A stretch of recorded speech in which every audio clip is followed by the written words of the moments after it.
The power of a great introduction. I based this speech on 3 main points. Why is introduction important? How to find the thesis? And what should you avoid in order to write a great introduction? Think about how your stories hook you.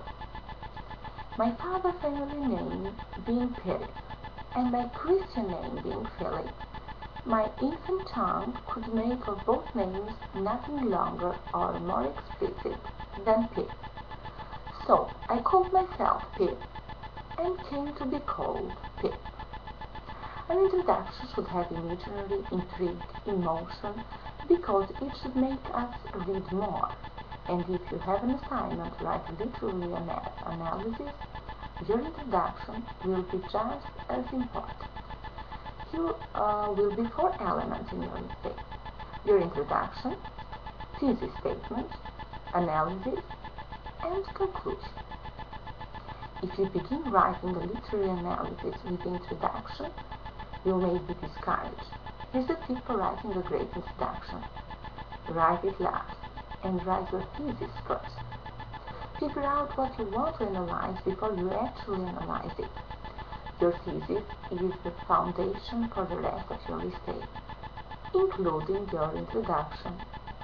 But how to find your thesis? Start by asking questions. To Charles Dickens, you may ask, why do you draw attention to characters' hands, for example? To narrow your concept for analysis, answer the question yourself. Estella ridiculous Pip's hands. Jagger constantly washes his hands.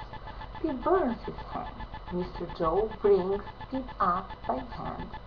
Are these patterns in your answers? What can you analyze with this pattern?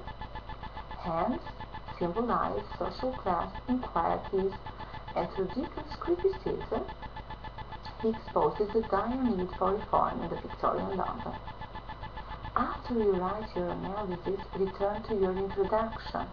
Remember, try to intrigue and inspire your reader. In order to do so, you should avoid starting with famous quotations, avoid dictionary definitions, and rhetorical questions. It would be a good idea to consider the historical context of your topic or some other idea or concept. Here's an example. 27 bones in the hand and wrist allow humans to create and destroy thousands. Thousands of hands have been behind history.